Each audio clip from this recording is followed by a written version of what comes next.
Hi and welcome back to class of Design of Machine Elements. I am Hitesh Rayani, Assistant Professor at LJ Institute of Engineering and Technology. This is lecture 16, Fatigue Design under Combined Stresses. Now learning outcomes of this lecture is to learn the design of component based on the combined stresses. So in previous lectures we seen the problem based on the component subjected to load in any one axis. Now in practice the problems are more complicated because of the component subjected to two-dimensional stresses or to combine bending and torsional moment. So such a problems involving combinations of stresses are solved by the distortion energy theory of field. And we know the equations according to the distortion energy theory, that is sigma square is equal to 1/2 into sigma x minus sigma y raised to whole square plus sigma y minus sigma z raised to whole square plus sigma z minus sigma x raised to whole square plus 6 into tau xy square plus tau yz square plus tau zx square. Give the equations A. Now this is the three-dimensional stress equation. Now in some case there are two-dimensional stresses is applied. At that time we have to consider the conditions, that is sigma z is equal to tau xy is equal to tau yz is equal to tau z is equal to 0. So in this case we have to apply these boundary conditions, and if we apply the boundary conditions, then in two-dimensional stresses sigma is equal to under root of sigma x square minus sigma x into sigma y plus sigma y square. So this is the stress equations according to the distortion energy theory for the two-dimensional stresses. Now if the load is fluctuating, so as we know that when the load is fluctuating, at that time there are amplitude stress and mean stress. So according to this equations, we have to use this equation to derive the amplitude stress and mean stress.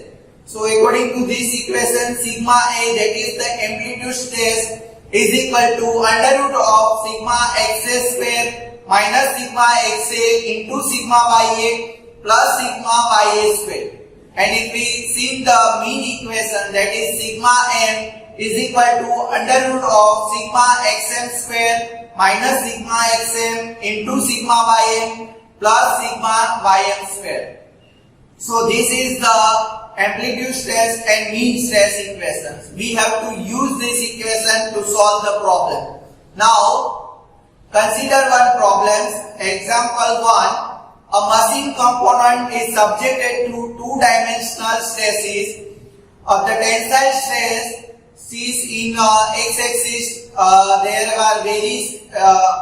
The tensile stress in x-axis varies from 40 to 100 Newton per mm square, while the tensile stress in y directions varies from 10 to 80 Newton per mm square.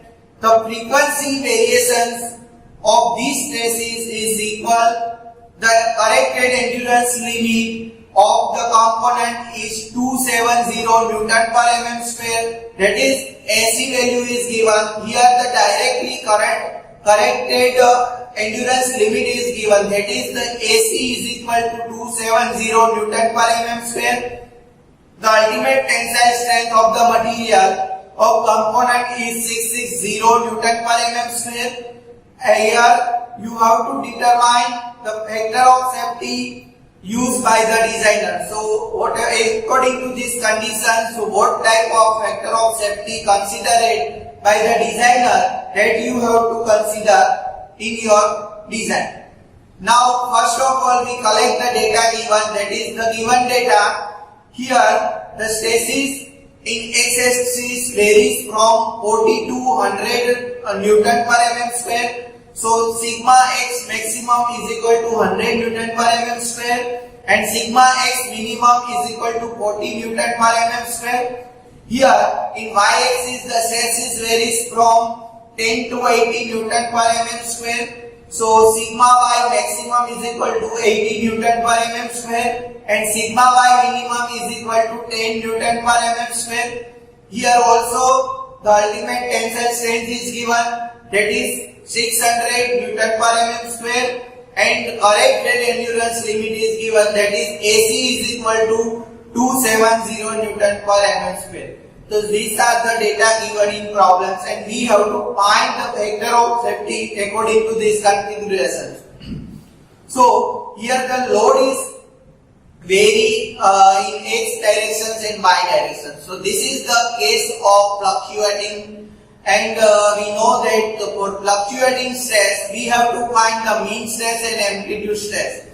But here the stresses varies in two dimensional, that is x direction. Stresses varies in x direction and stresses varies in y direction. So we have to first calculate the mean stress and amplitude stress in x directions and mean stress and amplitude stress in y directions, and we have to use the dispersion energy theory. So first of all, sigma xm, that is the mean stress in x directions. Now we know the maximum stress in x direction, that is 100 Newton per mm square, and minimum stress is 40 Newton per mm square. So sigma xm is equal to 1/2 100 plus 40, that is equal to 70 Newton per mm square, and amplitude stress in x direction, that is sigma xa is equal to 1/2 100 minus 40 is equal to 30 Newton per mm square. Now same this way, sigma ym, that is y directional mean stress in y direction, that is 1/2 80 plus 10. Here sigma y max is equal to 80 and sigma y minimum is equal to 10. So sigma ym we get 45 Newton per mm square. Now sigma ya is equal to 1/2 80 minus 10 is equal to 35 Newton per mm square. Now we have a whole value of mean stress and amplitude stress in x directions and y direction. Now we have to find the sigma m, that is under root of sigma xm square minus sigma xm into sigma ym plus sigma ym square. Now we have all the value by placing sigma xm is equal to 70 Newton per mm square and sigma ym is equal to 45 Newton per mm square. We get sigma m is equal to 61.44 Newton per mm square. Same this way we know the sigma a is equal to under root of sigma xa square minus sigma xa into sigma ya plus sigma ya whole square. So here we have to place sigma xa is equal to 30 Newton per mm square and sigma ya, that is 35 Newton per mm square. So by placing this value we get the sigma a is equal to 32.79 Newton per mm square. Now next step is to construct the Goodman diagrams. So as we know the Goodman diagrams, that is the straight line connecting between AC and SUT, AC at y-axis and SUT at x-axis, and we have a value of AC, that is 270 Newton per mm square, and SUT value is 660 Newton per mm square. This both value given in problem. Now we have to calculate the point x.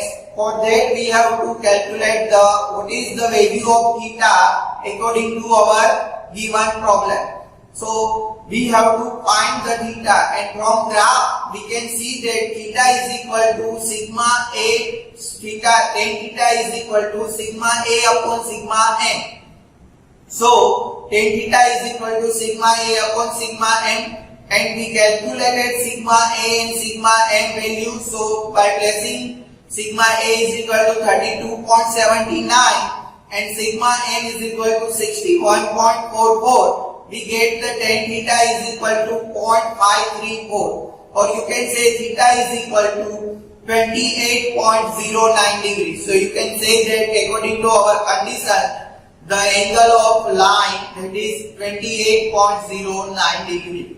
So from intersection point we can find by extension horizontal line, we get on y-axis we get SA, and to extend the vertical line on x-axis we get the value of SM. And here also tan theta is equal to SA upon SM.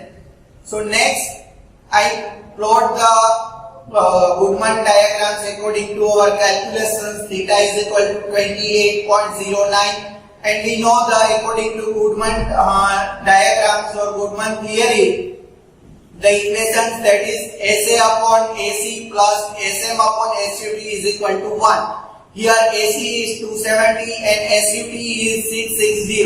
So equations becomes SA upon 270 plus SM upon 660 is equal to 1. Now from the Goodman diagrams, the tan theta, that is SA upon SM, is equal to 0.534. So these are the two equations and there are unknowns SA and SM. So by solving these two equations we get SA is equal to 152.88 Newton per mm square and SM is equal to 286.29 Newton per mm square. Now next we have to calculate the factor of safety. As we know, the SA is equal to n into sigma A, or SM is equal to n into sigma m. So you can choose any conditions, equations either in terms of SA or SM. Now next I call back the data which we calculated in previous slide, that is SA is equal to 152.88 Newton per mm square, SM is equal to 286.29 Newton per mm square, and SA upon SM, that is equal to 0.534. Now in these problems we have to find the factor of safety. So next step is to calculate the factor of safety.